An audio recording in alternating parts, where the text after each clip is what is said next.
July 14th, 2007, 10:31 a.m. A helicopter lands on the roof of a high-security prison in southern France. 3 masked men jump out. They're armed. They move with purpose. One carries a sawed-off shotgun. They enter through a maintenance door. They don't speak to anyone. They know exactly where to go. Inside, Pascal Payet is already standing. His cell door is breached in under 2 minutes. He follows them out. 4 minutes after landing, the helicopter lifts off. By the time alarms go off, it's already out of reach. Payet vanishes into the sky. Again.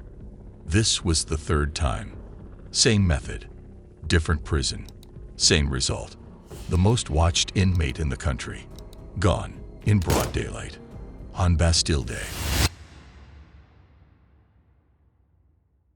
Throughout history, prison escapes have taken many forms: tunnels, forged papers, hidden compartments, and inside help. But Pascal Payet's story defies all conventions. He didn't crawl under fences or slip past guards. He flew.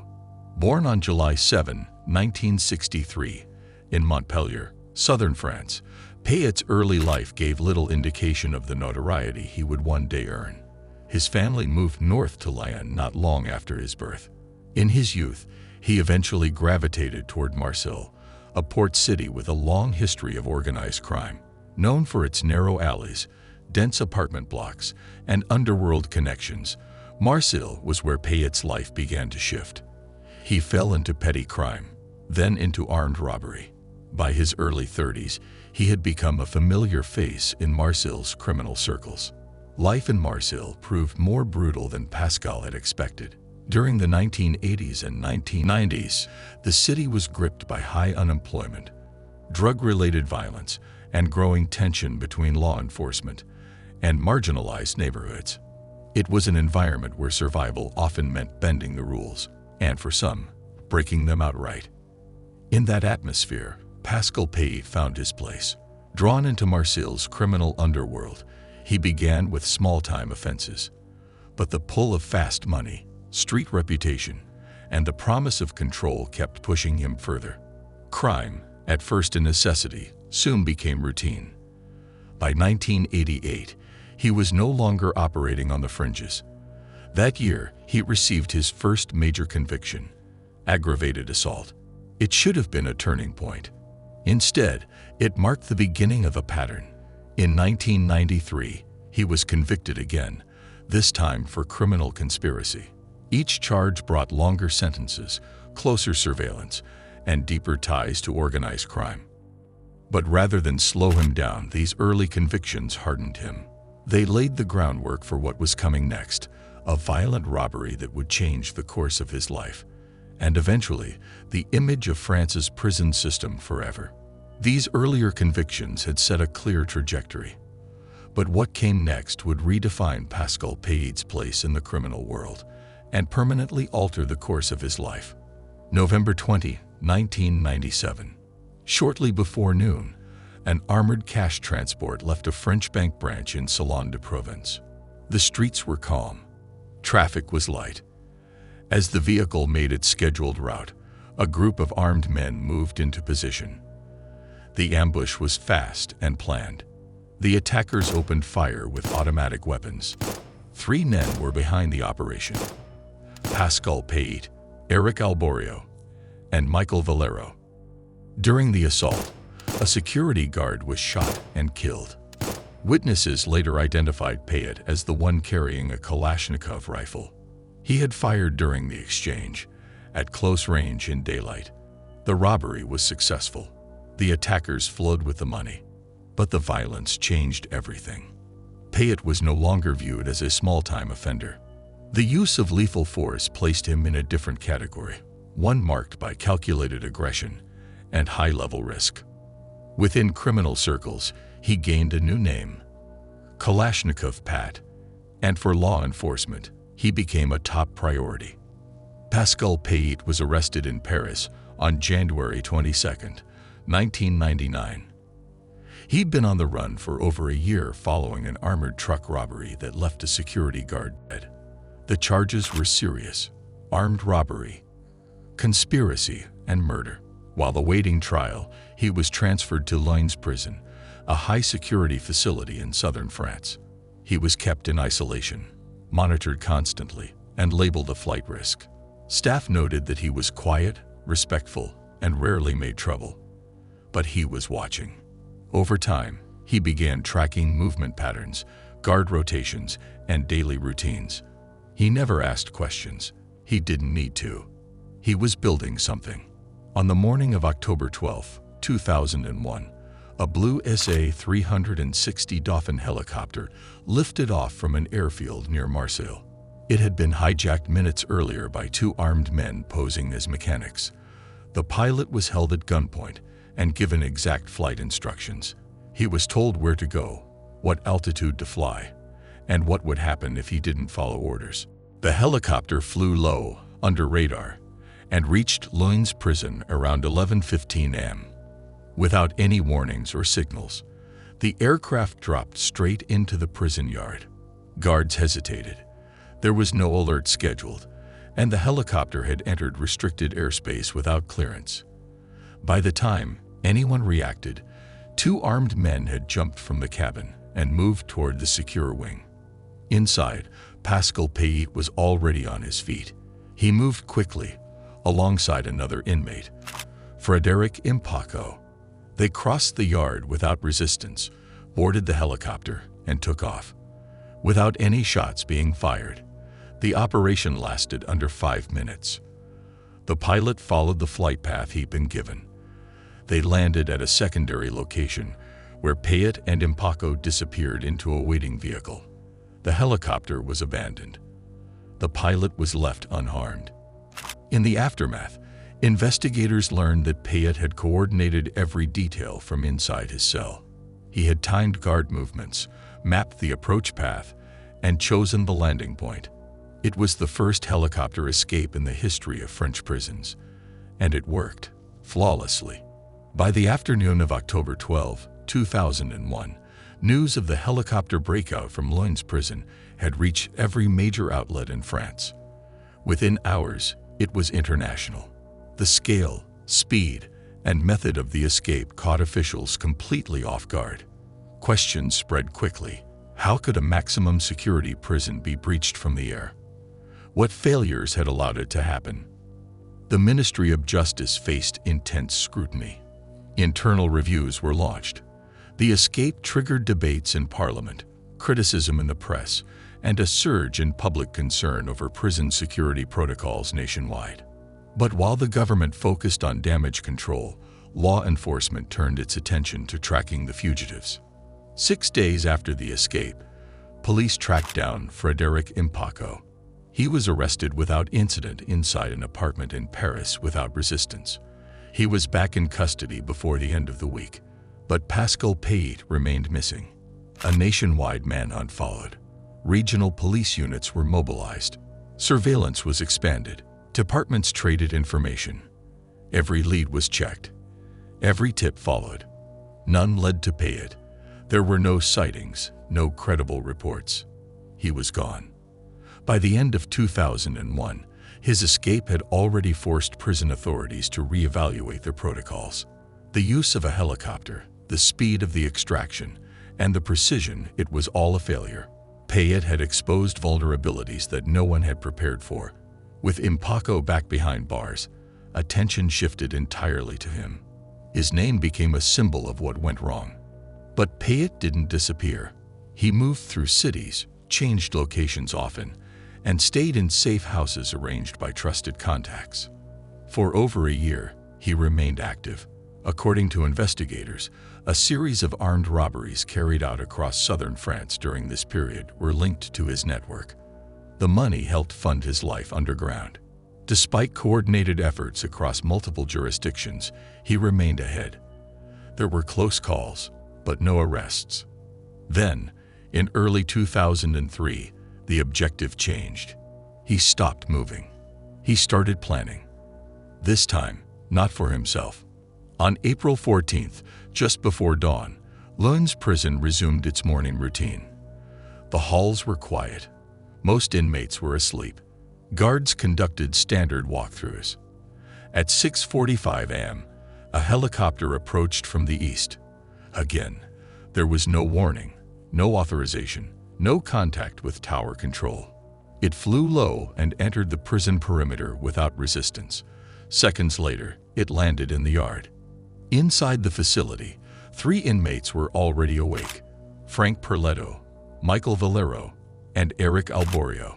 Valero and Alborio had served time with Payet. Both were involved in the 1997 armored car robbery that led to the death of a Banque de France security guard. Payet had escaped with them once. Now he was sending the helicopter back. When the aircraft touched down, the doors were opened. The 3 inmates ran toward the waiting cabin. Like the first time, there were no guards in their path, and no one attempted to stop them. The helicopter lifted off within minutes and exited the perimeter without interference. The escape mirrored Payet's breakout almost exactly, but this time he wasn't on board. He had coordinated the entire operation from the outside. The response was immediate. A second helicopter escape at Lines, planned by the same man, using the same tactics, executed with the same outcome. For the second time, the French prison system had been bypassed. Questions surfaced again about aerial defenses, internal coordination, and communication delays. There were none. Authorities faced renewed criticism. Press coverage was relentless. Security measures were called insufficient. At the ministry level, senior officials demanded reports. How had this happened again? Surveillance units, tactical teams, and regional police forces coordinated across departments. Movement was restricted near key borders.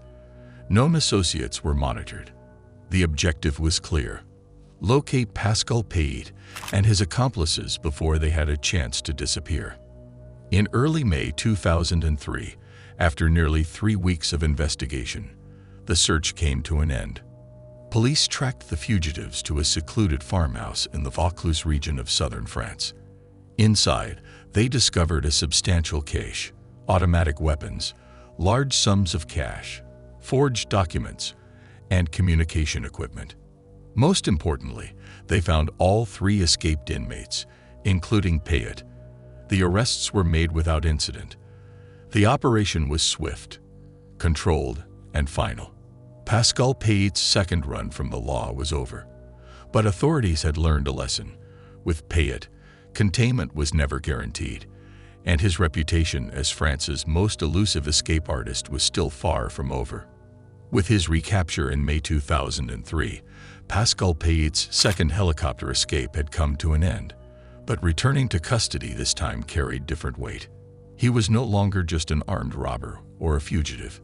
He was now recognized as the architect of 2 high-profile prison breaks and labeled a national security threat. His file had grown substantially, and so had the stakes. In January 2005, Payet stood trial for his role in the 1997 armored car robbery that resulted in the death of a security guard. The court handed down a 30-year prison sentence for murder. He appealed the verdict, seeking a reduction. But in May 2006, the court upheld both the conviction and the full sentence. At that point, with multiple escape attempts behind him and decades ahead inside prison walls, authorities believed the chapter was finally closed. Despite the additional years added to his sentence and the maximum security protocols designed specifically for him, Pascal Payet remained a priority case for the French prison system. He had been transferred 9 times in 2.5 years. Each move was intended to disrupt planning, limit communication, and isolate him from potential collaborators.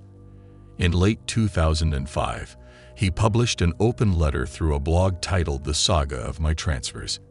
In it, he accused the authorities of using transfers as a form of psychological punishment. He claimed his solitary conditions were excessive, unjustified, and designed to break him. While being held in Metz prison, he began a hunger strike.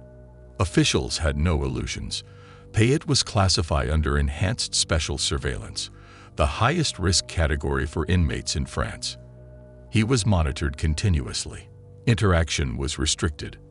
For most of his time in custody, he was kept away from other inmates entirely. Then in January 2007, he made a formal admission. He confessed to organizing the 2003 helicopter escape that freed 3 of his former accomplices. The court added another 7 years. Shortly after, they handed him 6 more for his own escape in 2001. By early summer, Payet was under multiple overlapping sentences, classified among the most dangerous individuals in the French prison system. Officials believed they had closed every opening. He was transferred again, this time to Grasse prison, in the Alpes-Maritimes. The building had recently undergone a security overhaul, but it still wasn't enough. On July 14, 2007, while France celebrated Bastille Day, 4 men entered Cannes Mandelieu Airport dressed as tourists. One carried a small sports bag. They walked directly toward a Eurocopter, stationed on the far end of the tarmac. A flight instructor was nearby, preparing the aircraft for a scheduled ride. As he approached the group, one of the men lifted his jacket, exposing the handgun. There was no yelling, just a quiet instruction: get in and fly. The instructor obeyed. He was told to maintain low altitude, follow a specific route, and avoid all radio contact. Every move was rehearsed. The pilot later said they seemed calm, organized. The helicopter turned north and entered low-altitude flight toward the hills above Grasse.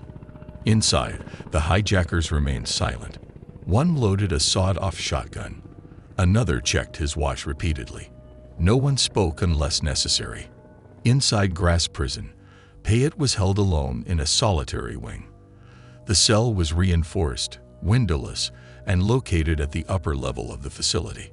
He hadn't had physical contact with another inmate in months.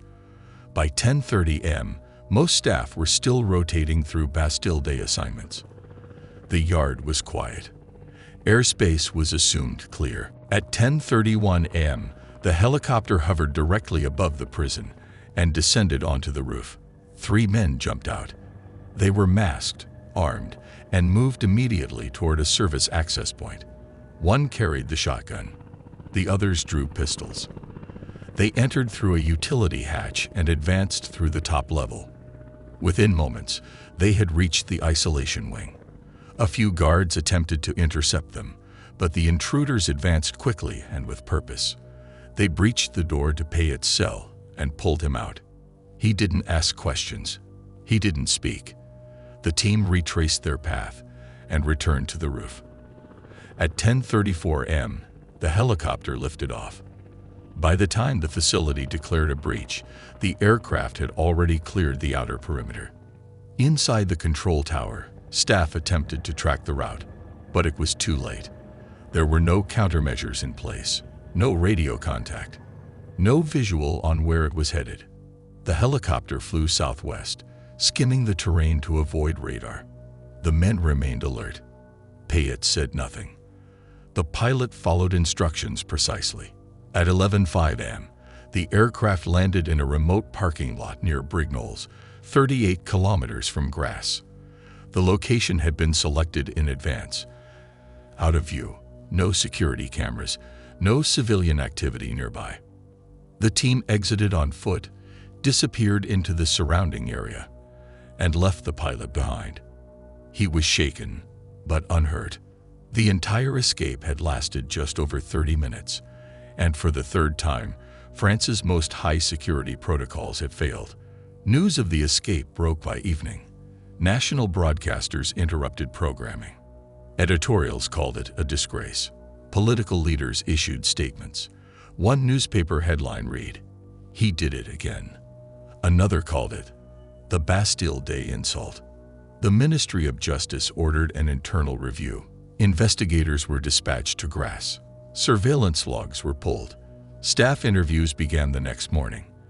Within 48 hours, on July 17, a European arrest warrant was issued for Payet. Interpol was notified. All borders were placed on high alert. Over the next several weeks, Payet's name and photographs circulated across Europe. He was officially listed as one of the most wanted fugitives in the region, but there were no confirmed sightings. he'd vanished again. 2 months later, on September 21, 2007, Spanish police conducted a controlled raid on a low-rise apartment building in Mataró, a coastal town 30 kilometers northeast of Barcelona. Surveillance teams had tracked movement inside the building. Neighbors had reported nothing suspicious. The man inside kept the blinds closed. The arrest team moved in just after sunrise. Entry was swift. They found 3 men inside: Pascal Payet, Alain Armato, and Farid Awassou. None of them resisted. Payet was unarmed. According to officers, he was calm and appeared surprised. Planning for his extradition began immediately. Authorities declined to confirm where he was being held. 2 weeks later, on October 4, 2007, he was flown back to France under heavy guard. The location of his detention was classified. In June 2008, a court in the Alpes-Maritimes sentenced him to 15 additional years in prison for the violent offenses and robberies committed during his time underground following the 2003 escape. Early release was ruled out. This time, there would be no room for error. In April 2011, another court added 5 more years. This sentence was for the Bastille Day escape in 2007. Several of his accomplices were also convicted. Sentences ranged from 6 to 9 years. The French justice system had made its position clear. There would be no more escapes. After his capture in 2007, the French prison system took no further chances. Pascal Payet was placed under the strictest security measures available. His location remained undisclosed. His movements were restricted. Surveillance was constant. There were no visits, no communication privileges beyond what the law strictly allowed. For the first time in years, there were no new escape attempts. The containment strategy had worked. But outside the prison walls, the story continued. In April 2019, after serving nearly 12 years since his final capture, Pascal Payet was granted parole. He was in his mid-50s. Over 3 decades of his life had been spent in prison. Authorities released him under strict conditions. He was no longer considered a high escape risk, but his name still carried weight. For a time, there was silence. But in September 2020, Payet reemerged, this time in connection with a criminal investigation in Paris. On the night of September 8, a Parisian businessman reported being threatened by a group of men. They demanded 400,000 euros. According to police reports, the threat was explicit. Surveillance and phone data later confirmed that Pascal Payet had made a direct call to the victim. His words were clear. The man should think carefully about the risks if the money was not paid. Investigators traced the communications and began assembling evidence. On November 24, 2020, French police carried out a coordinated operation. Several individuals were arrested, including Payet himself. He was still on parole at the time of the arrest. More than a decade after his last escape, he was once again in custody, this time for attempted extortion. Legal proceedings moved ahead over the next 2 years.